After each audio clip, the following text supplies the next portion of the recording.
আমি ডক্টর আরাফাত। আজকে হচ্ছে আপনাদের আপনি সেকেন্ড উইকের অ্যাসাইনমেন্ট নিয়ে আসছি। ফার্স্ট উইকের অ্যাসাইনমেন্টে মাশাআল্লাহ আপনারা সবাই খুব ভালো রেসপন্স করছেন। যারা দেখছেন তাদের রেসপন্সে আমরা সেকেন্ড উইকের এই ক্লাসটা নিয়ে আসছি এসএসসি 21তম ব্যাচের জন্য। আজকের ক্লাসে আমরা হচ্ছে আপনাদের যেটা সেকেন্ড উইকের যেটা অ্যাসাইনমেন্ট সেটা নিয়েই ডিসকাস করব, সেম অ্যাজ ইউজুয়াল। আপনাদের হচ্ছে আমরা যাদের হচ্ছে ডিসক্রিপটিভ ধারণা দরকার বা কীভাবে করে আনসারটা করা দরকার তারা ভিডিওটা দেখবেন। আর যাদের হচ্ছে না আমরা মোটামুটি এগুলো বুঝি বা আমরা এগুলো মোটামুটি পারি, তারা হচ্ছে ওই ইউটিউব লিঙ্কের নিচে বা ইউটিউব ভিডিওর নিচে হচ্ছে ডিসক্রিপশন বক্সে আপনাদের গুগল ড্রাইভে হচ্ছে ইয়াগুলা মানে লেখাগুলো আপলোড দেওয়া থাকবে, আপনি ওখান থেকে দেখে নিতে পারেন। আশা করি আপনাদের ক্লাসগুলো ভালো লাগবে আর আপনাদেরকে জানাবেন যে আপনাদের কোথায় সমস্যা, কোন জায়গায় সমস্যা। আর একটু কষ্ট করে হচ্ছে আপনাদের ফ্রেন্ডদেরকে শেয়ার করবেন যদি ভালো লাগে, অ্যান্ড ভালো লাগলে ফ্রেন্ডদেরকে শেয়ার করবেন অ্যান্ড কমেন্ট করবেন। এটা আমাদের আরও ইন্সপিরেশন করবে আপনাদের জন্য কিছু আরও পজিটিভ ভিডিও বানানোর জন্য। ঠিক আছে স্যার, তাহলে আমরা শুরু করি। আজকে হচ্ছে আমাদের সেকেন্ড উইকে যদি অ্যাসাইনমেন্ট আমরা চিন্তা করি, আমাদেরকে উদ্দীপক দিয়ে দিছে হচ্ছে 4টা মৌলের কথা বলে দিছে। একটা হচ্ছে লিথিয়াম, বেরিলিয়াম, সোডিয়াম, ম্যাগনেসিয়াম এবং 4টা কোয়েশ্চেন দিছে। একটা কোয়েশ্চেন হচ্ছে ইলেকট্রন বিন্যাসের সাহায্যে নির্ণয় করতে বলছে পর্যায়। 2 নম্বর কোয়েশ্চেন হচ্ছে গ্রুপ নির্ণয়। 3 নম্বর কথা হচ্ছে আয়নীকরণ শক্তি এবং 4 নম্বর হচ্ছে সংশ্লিষ্ট গ্রুপের বৈশিষ্ট্য। পড়াগুলো খুব ইজি, আপনারা খুব ভালো করেই জানেন। সো আমরা বেশি কথা না বলে আমরা আমাদের মতো ডেসক্রিপশনে চলে যাব। প্রথম কোয়েশ্চেন নিয়ে আমরা আলোচনা করব, ইলেকট্রন বিন্যাস করে মৌল 4টির পর্যায় সারণীতে কি নির্ণয়? পর্যায় নির্ণয়। হ্যাঁ, তাহলে আমরা প্রথম কোয়েশ্চেনটা একটু দেখি। ইলেকট্রন বিন্যাস করে মৌল 4টির পর্যায় সারণীতে পর্যায় নির্ণয়। তাহলে আমরা পর্যায় নির্ণয় করার জন্য আসলে হচ্ছে আপনাদের বইয়ে হচ্ছে যোজ্যতাস্থ নিয়ে কোনো কথা বলা নাই। আমরা আসলে ইন্টারমিডিয়েট ক্লাসে বা বড় ক্লাসে হচ্ছে ইলেকট্রন বিন্যাস করে হচ্ছে যোজ্যতাস্থের উপর ভিত্তি করে। আচ্ছা, যোজ্যতাস্থটা কি আমরা সবাই জানি। কোন মৌলের সর্ববহিষ্ঠ শক্তি স্তরকে যোজ্যতাস্থ বলা হয়। যেহেতু আপনাদের বইয়ের যোজ্যতাস্থ নিয়ে কোনো কথা নাই, সেজন্য আমি আপনাদের বইয়ের মতো করে ব্যাখ্যাটা তৈরি করে ট্রাই করছি, যাতে হচ্ছে আপনাদের বইয়ের সাথে রিলেটেড হয়। আমার টার্গেট আছে হচ্ছে যাতে পড়াগুলো যাতে বই রিলেটেড বেশি হয়, মানে আপনাদের বই রিলেটেড বেশি হয়, সেজন্যই হচ্ছে কথা। তাহলে প্রথমে হচ্ছে আমরা কি করব, কিভাবে পর্যায় সংখ্যা নির্ণয় করা হয় সেটাই আমরা একটু বলবো। ঠিক আছে, তাহলে আমরা যদি একটু দেখি, কোন মৌলের কোন বিন্যাসের ইলেকট্রন বিন্যাসের সর্ববহিস্থ প্রধান শক্তি স্তর সংখ্যা হলো ওই মৌলের তোমার কি সংখ্যা, ওই মৌলের তোমার পর্যায় সংখ্যা। ঠিক আছে স্যার, তাহলে এখন আমাকে হচ্ছে 4টি মৌলের পর্যায় সংখ্যা নির্ণয় করতে বলছে। তাহলে পর্যায় সংখ্যা নির্ণয় করার জন্য প্রথমে আমার জানতে হবে ইলেকট্রন বিন্যাস। ইলেকট্রন বিন্যাস জানার আগে আমার যে জিনিসটা জানতে হবে সেটা হচ্ছে পারমাণবিক সংখ্যা। কারণ আমার পারমাণবিক সংখ্যার উপর আমার ইলেকট্রন বিন্যাস নির্ভর করে, আর ইলেকট্রন বিন্যাস উপরে আমার পর্যায় সারণীতে মৌলের অবস্থান নির্ণয় করে। সেজন্য আমি প্রথম পয়েন্টটা দিলাম হচ্ছে লিথিয়াম, বেরিলিয়াম, সোডিয়াম, ম্যাগনেসিয়ামের পারমাণবিক সংখ্যা যথাক্রমে কত? 3, 4, 11, 12। ঠিক আছে, তারপর সেই অনুসারে আমরা ইলেকট্রন বিন্যাস করলাম। লিথিয়ামের ইলেকট্রন বিন্যাস করলাম 1s2 2s1। ঠিক আছে, 2s1। আপনি চাইলে এই সংখ্যাটাকে বা এটাকে এইভাবে না লিখে আপনি চাইলে এটাও লিখতে পারেন 2-1। কিন্তু কথা হচ্ছে তখন আপনি পর্যায়টা নির্ণয় করতে পারবেন না, কারণ হচ্ছে আমাদের কথার সাথে আপনার মিলবে না। সেই কারণে হচ্ছে আমরা অরবিটাল ভিত্তিক ইলেকট্রন বিন্যাসটা করছি। আচ্ছা স্যার, তাহলে এখানে সর্বোচ্চ সংখ্যা কত? 2, সেজন্য তার পর্যায় সংখ্যা 2। সেম 1s2 2s2, এখানে হচ্ছে তোমার কত? এটা হচ্ছে 2, সেজন্য তার পর্যায় সংখ্যা কত? 2। সোডিয়াম দেখেন 1s2 2s2 2p6, এটা হচ্ছে তার সর্ববহিষ্ঠ শক্তি স্তর, এবং সর্ববহিষ্ঠ শক্তি স্তরের সবচেয়ে বড় সংখ্যাটা কত? 3, সেটার মান 3। আর ম্যাগনেসিয়ামের ক্ষেত্রে 3s2, সেহেতু এটার মানও 3। আশা করি এই জিনিসগুলো আপনারা খুব ইজি, এবং আপনারা যদি এইভাবে করে লিখেন আমার মনে হয় পড়াগুলো আপনাদের খুব ইজি লাগবে। ঠিক আছে, তাহলে এই ওয়ার্ডটা একটু সবার উপরে লিখবেন। কোন মৌলের ইলেকট্রন বিন্যাসের সর্ববহিষ্ঠ প্রধান শক্তি স্তরের সংখ্যাই হলো ওই মৌলের কি সংখ্যা? ওই মৌলের পর্যায় সংখ্যা।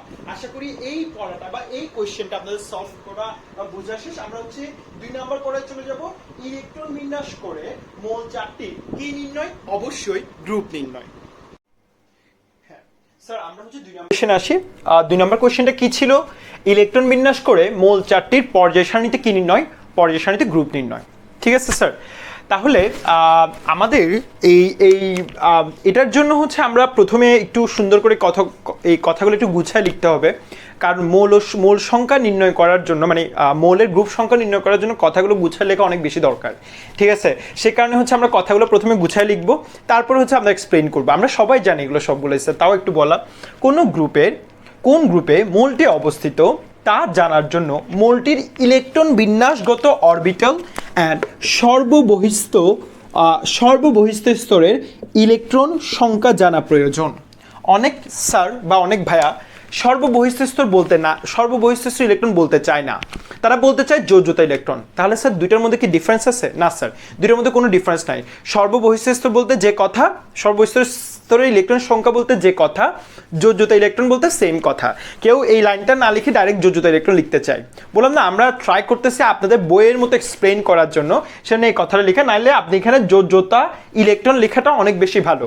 তাও সমস্যা নেই স্যার, এটা আমরা এভাবে করে লিখবো। আচ্ছা তাহলে আচ্ছা স্যার, তাহলে এখানে আমার হচ্ছে ইলেকট্রন বিন্যাসগত অরবিটাল এবং ইলেকট্রন সংখ্যা জানা প্রয়োজন।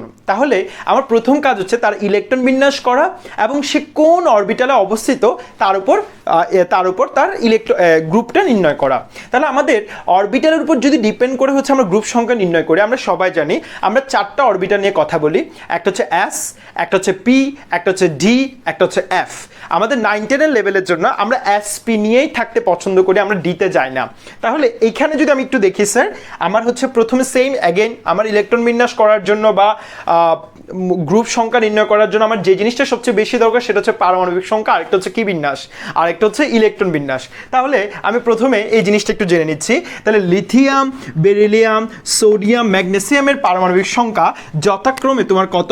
যথাক্রমে তোমার 3, তারপর কত 4, তারপর কত 11, দেন হচ্ছে কত তোমার 12। ঠিক আছে স্যার? তারপর হচ্ছে লিথিয়ামের ইলেকট্রন বিন্যাস যদি আমি ধরি, লিথিয়ামের ইলেকট্রন বিন্যাস হচ্ছে কত দেখেন স্যার, 1s2, দেন হচ্ছে তোমার কি s1 2s1। তাহলে এটা হচ্ছে তার সর্ববহিস্থ স্তরের ইলেকট্রন বিন্যাস। এটা হচ্ছে সর্ববহিস্থ স্তরের ইলেকট্রন বিন্যাস, যেটা কোন ব্লকে প্রবেশ করছে? s অরবিটালে প্রবেশ করছে। ঠিক সেম সোডিয়ামেরটাও 3s1, এটাও s অরবিটালে প্রবেশ করছে। বেরিলিয়ামেরটাও s এ, ম্যাগনেসিয়ামেরটাও s এ। এখন স্যার আমি সর্ববহিস্থ ইলেকট্রন বিন্যাস জানবো কিভাবে বা কোনোভাবে ট্রিক্স? স্যার এটা হচ্ছে জন্য খুব ইজি একটা ট্রিক্স, যেমন আপনি কিচ্ছু করতে হবে না। আপনি ছোটবেলায় পড়ছেন লিথিয়াম 3, তাহলে এটা কত 2 1, এটা তার সর্বশেষ শক্তি স্তর ইলেকট্রন বিন্যাস। ঠিক আছে? তাহলে আপনি জানতে চাচ্ছেন বেরিলিয়ামের ইলেকট্রন বিন্যাস মানে সর্ববহিস্থ স্তর ইলেকট্রন বিন্যাস কেমন? স্যার এরকম এই 2 2, তাহলে এটা তার সর্ববহিস্থ শক্তি স্তর ইলেকট্রন বিন্যাস। সোডিয়াম কত 11, তাহলে কত 2 8 1, তাহলে সর্ববহিস্থ শক্তি স্তর ইলেকট্রন বিন্যাস কত 1। ওইখান থেকে তুমি চাইলে ইজিলি নির্ণয় করতে পারবে কোনটা সর্ববহিস্থ শক্তি স্তরের ইলেকট্রন বিন্যাস। তাহলে স্যার এগুলো আমাদের জন্য তো অত বেশি ম্যান্ডেটরি না, এগুলো আমরা জানি সবাই। তাহলে আমি এখানে দেখলাম হচ্ছে লিথিয়ামও S গ্রুপে, সোডিয়ামও S অরবিটালে, সরি S গ্রুপ বা S অরবিটালে, বেরিলিয়ামও S অরবিটালে, ম্যাগনেসিয়ামও কি অরবিটালে? S অরবিটালে। এখন স্যার আমরা সবাই জানি S অরবিটাল হচ্ছে তোমার কোন গ্রুপকে ইন্ডিকেট করে? গ্রুপ 1, আর এটা হচ্ছে গ্রুপ 2। কখন গ্রুপ 1? যদি S এ একটা ইলেকট্রন থাকে তখন তাকে আমরা বলি গ্রুপ 1, S এ যদি 2টা ইলেকট্রন থাকে তখন তাকে আমরা বলি গ্রুপ 2। তাহলে আমরা তো বলতে পারি লিথিয়াম গ্রুপ 1 এর মূল দ্বিতীয় পর্যায়ের, সোডিয়াম গ্রুপ 1 এর মূল তৃতীয় পর্যায়ের, বেরিলিয়াম গ্রুপ 2 এর মূল দ্বিতীয় পর্যায়ের, আর ম্যাগনেসিয়াম গ্রুপ 2 এর মূল দ্বিতীয় পর্যায়ের। তাহলে স্যার আমাদের আশা করি জিনিসটা শেষ। আমরা আরেকটা কিছু লিখে তারপর জিনিসটা শেষ করতেছি। Okay sir. হ্যাঁ স্যার, যেহেতু s অরবিটালের মৌল, তাহলে s অরবিটালের মৌলের ক্ষেত্রে হচ্ছে আমরা লাইনটা লিখে কোনো মৌলের বারের প্রধান শক্তি স্তর ইলেকট্রনগুলো শুধু s অরবিটালে থাকলে ওই s অরবিটালের মোট ইলেকট্রন সংখ্যাই হচ্ছে ওই মৌলের গ্রুপ নাম্বার। যদি S1 থাকে তাহলে গ্রুপ 1, S2 থাকলে তাহলে গ্রুপ 2। আর তাহলে আমরা বাকিগুলো আবার করছি লিথিয়াম, সোডিয়াম, বেরিলিয়াম, ম্যাগনেসিয়াম। এভাবে করে করলে জিনিসটা সুন্দর হয়। আশা করি কেন এভাবে করে করা হয়েছে তাহলে আপনাদের সুন্দর করে লেখার জন্য আশা করি জিনিসটা সুন্দর করে লিখবেন। এরপরে হচ্ছে স্যার আমরা চলে যাবো হচ্ছে আমাদের থার্ড কোয়েশ্চেন। আমাদের থার্ড কোয়েশ্চেনটা যদি আমরা একটু দেখি, আমাদের থার্ড কোয়েশ্চেনটা হচ্ছে স্যার ডিপেন্ড করবে হচ্ছে আয়নীকরণ শক্তির উপরে। ঠিক আছে? এখানে একটু কথা বলে রাখি, হয়তোবা আপনাদের মূল্যায়নের ওখানে ওই জায়গায় দেখবেন ওরা 4 জোড়া মৌলের কথা বলছে, এটা হয়তোবা ভুলে আসছে। 4 জোড়া মূল তো উদ্দীপকে দেয় নাই, ওরা উদ্দীপকে দিচ্ছে হচ্ছে 3-4টা মৌলের কথা দিছে, লিথিয়াম, বেরিলিয়াম, সোডিয়াম, ম্যাগনেসিয়াম, এদের আয়নীকরণ শক্তির তুলনা করতে বলছে। তাহলে আমরা ওটাই তুলনা করব এবং আমরা এটা লিখব কিভাবে করে আয়নীকরণ শক্তির তুলনা করা যায়। ঠিক আছে স্যার, আমরা সবাই জানি আয়নীকরণ শক্তি কি। আয়নীকরণ শক্তি হচ্ছে ইলেকট্রন দান করা, ইলেকট্রন বের করতে যে শক্তি লাগে তাকে বলা হয় তোমার আয়নীকরণ শক্তি। তাহলে স্যার যেহেতু আমরা তুলনা করব, তাহলে আমরা সুন্দর করে প্রথমে কি করব, প্রথমে হচ্ছে আয়নীকরণ শক্তির সংজ্ঞাটা লিখব। তারপর আয়নীকরণ শক্তির সংজ্ঞা লেখার পর আয়নীকরণ শক্তি কী কী জিনিসের উপর ডিপেন্ড করে ওই জিনিসটা নিয়ে একটু এক্সপ্লেন করব। দেন দুইটাকে গ্রুপ এবং শ্রেণীতে আমি তুলনা করব। ঠিক আছে, তাহলে আমি এটা বলতে পারি আমার লিথিয়াম সোডিয়াম গ্রুপ 1 এর মৌল, বেরিয়াম ম্যাগনেসিয়াম গ্রুপ 2 এর মৌল। এটা হচ্ছে দ্বিতীয় পর্যায়ে, এটা হচ্ছে তৃতীয় পর্যায়ে। এটা দিয়ে হচ্ছে আমরা এখন ব্যাখ্যা করব। ওকে স্যার, ঠিক আছে, আসলে আমরা লিখি। 3 নম্বর কোয়েশ্চেনটাতে একটু আসছি। 3 নম্বর কোয়েশ্চেনটা হচ্ছে আমার আয়নীকরণ শক্তি তুলনা করতে বলছে। তাহলে আমরা কিভাবে করে ডিসক্রিপশনটা লিখব, প্রথমে হচ্ছে আমরা আয়নীকরণ শক্তি কাকে বলে ওটা দিব, তারপর আয়নীকরণ শক্তি কী কী জিনিসের উপর ডিপেন্ড করে ওটা দিব, তারপর একটু তুলনা করব এবং তুলনাটা কেন করছি বা কোন রিজনে করছি ওটা আমি একটু এক্সপ্লেন করব। তাহলে আমরা কিভাবে করে লিখছি, প্রথমে আমরা আয়নীকরণ শক্তির সংজ্ঞাটা লিখছি। কি লিখলাম, গ্যাসীয় অবস্থায়, ঠিক আছে, গ্যাসীয় অবস্থায় 1 মোল গ্যাসীয় পরমাণু থেকে 1 মোল ইলেকট্রন সরিয়ে 1 মোল একক ধনাত্মক আয়নে পরিণত করতে যে শক্তি প্রয়োজন হয় তাকে আয়নীকরণ শক্তি বলে। এটা আমরা স্যার সবাই জানি, সো এটা আসলে বোঝানোর মতো কিছু নয়। মেন কথা হচ্ছে ইলেকট্রন বের করতে যে শক্তি লাগে তাকে আয়নীকরণ শক্তি বলে। এবং এই আয়নীকরণ শক্তিটা ডিপেন্ড করে পরমাণুর আকারের উপর। যার আকার যত বড় তার সর্বশেষ শক্তি স্তরের প্রতি তার ইলেকট্রনের প্রতি আকর্ষণ কম থাকে। তাহলে কম থাকলে সে সহজেই ইলেকট্রন দান করতে পারবে। আর যার আকার ছোট তার সর্ববহিষ্ঠ শক্তি স্তরের প্রতি ইলেকট্রনের প্রতি আকর্ষণ বেশি থাকে। তাহলে আকর্ষণ বেশি থাকলে তার থেকে ইলেকট্রন বের করতে শক্তি বেশি লাগবে। তাহলে এটা হচ্ছে তাহলে 2 ধরনের সম্পর্ক আমরা পাই। একটা হচ্ছে তুমি যদি দেখো, একটা হচ্ছে পর্যায়ভিত্তিক সম্পর্ক যেখানে পরমাণুর আকার ছোট হয় বাম থেকে ডান দিকে গেলে, আর একটা হচ্ছে গ্রুপ ভিত্তিক সম্পর্ক যেটা উপর থেকে নিচে গেলে পরমাণুর আকার বড় হয়, যার ফলে আয়নীকরণ শক্তির মান হ্রাস পায়। তাহলে আমাদের এখানে যে 4টা মৌল দিছে ওই 4টা মৌলের যদি আয়নীকরণ শক্তির আমি তুলনা করি, তাহলে প্রথমে হচ্ছে সবার থেকে বেশি আয়নীকরণ শক্তি হবে বেরিলিয়াম, তারপর লিথিয়াম, তারপর ম্যাগনেসিয়াম, তারপর সোডিয়াম। এখন কথা হচ্ছে স্যার এটা কেন, কারণ স্যার আমরা তো বলছি এখানে আমরা খুব ইজিলি এক্সপ্লেন করতে পারবো। এখানে যেহেতু পরমাণুর মধ্যে এখানে বেরিলিয়ামের আকার সবচেয়ে ছোট, বেরিলিয়ামের আকার সবচেয়ে ছোট, যেহেতু বেরিলিয়ামের আকার সবচেয়ে ছোট, যেহেতু বেরিলিয়ামের আকার সবচেয়ে ছোট, সেহেতু তার আয়নীকরণ শক্তি তা সবথেকে বেশি হবে, তার আয়নীকরণ শক্তি সবচেয়ে বেশি হবে। ঠিক আছে, তারপর হচ্ছে স্যার লিথিয়াম,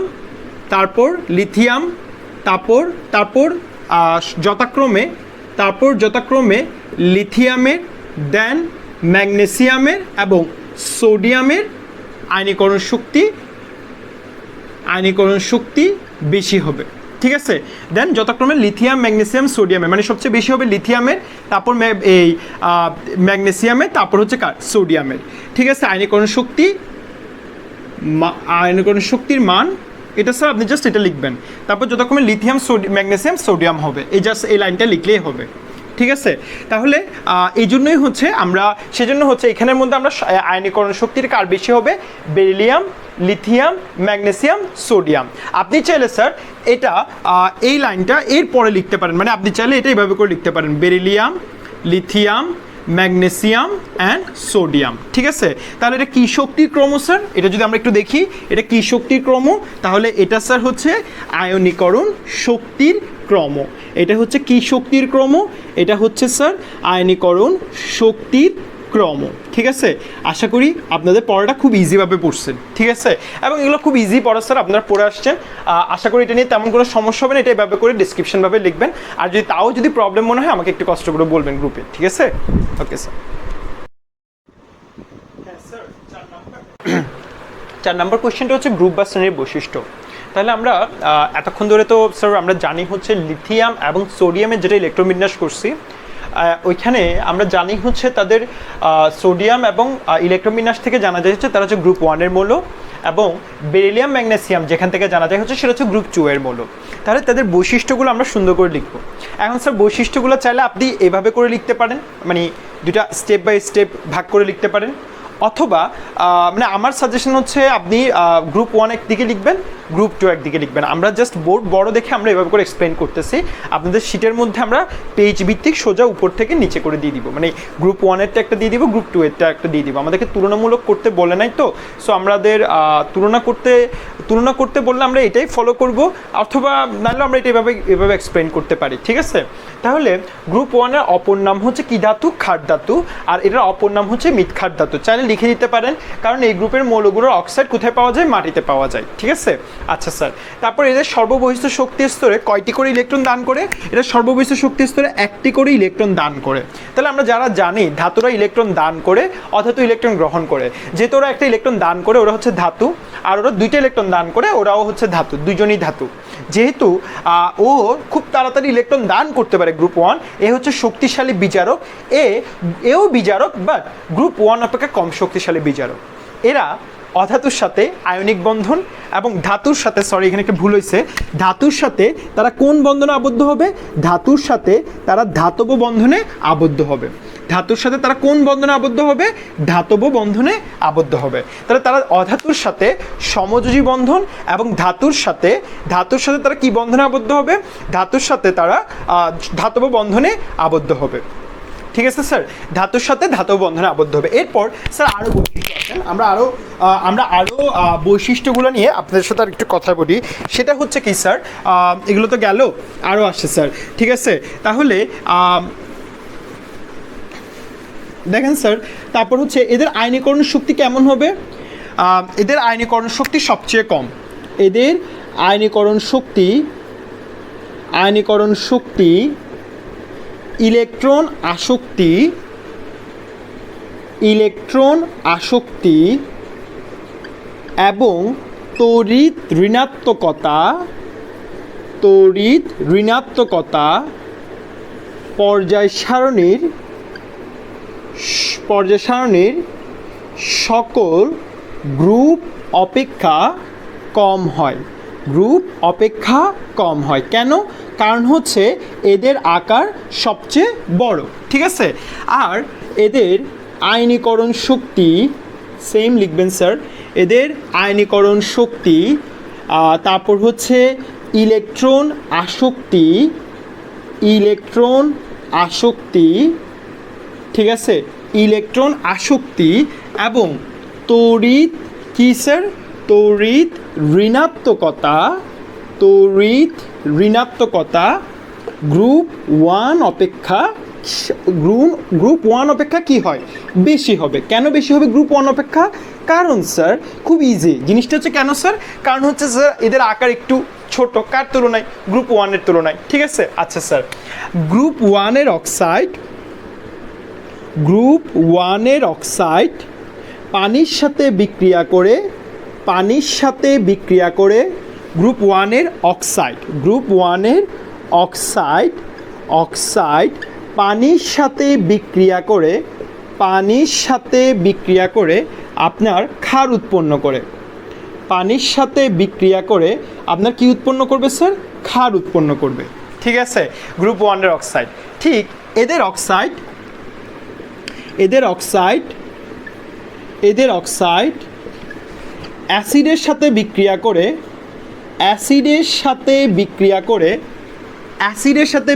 করে লবণ এবং পানি উৎপন্ন করবে। ঠিক আছে? চাইলে আপনি স্যার এখানে একটা এক্সাম্পল দিয়ে দিতে পারেন, ঠিক আছে? লবণ ও পানি উৎপন্ন করবে, ঠিক আছে? বিক্রিয়া করে ক্ষার এবং হাইড্রোজেন উৎপন্ন করে, এটাও দিতে পারেন স্যার আপনি চাইলে, উৎপন্ন করে। যেমন Na2O H2O, এটা দুইজন, তাহলে এটা হবে NaOH দুইজন, এটা হচ্ছে হাইড্রোজেন। আর এখানে হচ্ছে MgO plus HCl, MgCl2 plus H2O। ঠিক আছে স্যার, এভাবে করে স্যার আমরা 6টা এক্সাম্পল দিছি। আপনি চাইলে আরও অনেক এক্সাম্পল দিতে পারেন, আরও অনেক কিছুই আছে গ্রুপ 1-এর সাথে গ্রুপ 2-এর। ঠিক আছে, আমাদের হচ্ছে এদের জারণ সংখ্যা 1, এদের জারণ সংখ্যা +2, কারণ হচ্ছে এটা কয়টা ইলেকট্রন দান করে, এটা একটা ইলেকট্রন দান করে, এটা কয়টা ইলেকট্রন দান করে, এদের 2টা ইলেকট্রন দান করে। আপনি এটা চাইলে দিতে পারেন এদের জারণ সংখ্যা, এদের জারণ সংখ্যা +1, এদের জারণ সংখ্যা +2। ঠিক আছে, এটাও আপনি দিতে পারেন। বুঝতে পারছেন স্যার কথাটা? এই পয়েন্টগুলো আপনারা এভাবে করে লিখবেন। আপনারা হচ্ছে স্যার গ্রুপ 1 একদিকে লিখবেন, গ্রুপ 2 একদিকে লিখবেন। এটা লিখলে মোর দেন এনাফ। আশা করি সবাই পড়াটা বুঝছেন। Thank you very much. আর কারো যদি কোনো প্রবলেম থাকে, কারো যদি কোনো সমস্যা থাকে, আরও জানতে ইচ্ছে করে আমাকে নক করবেন। ফেসবুক প্রোফাইলে আছে, ওখানেই নক করলে চলবে। আশা করি সবাই স্যার ভালো থাকবেন, সবাই দোয়া করবেন। আর পড়াটা যদি আপনাদের ভালো লাগে অবশ্যই শেয়ার করবেন। Thank you very much.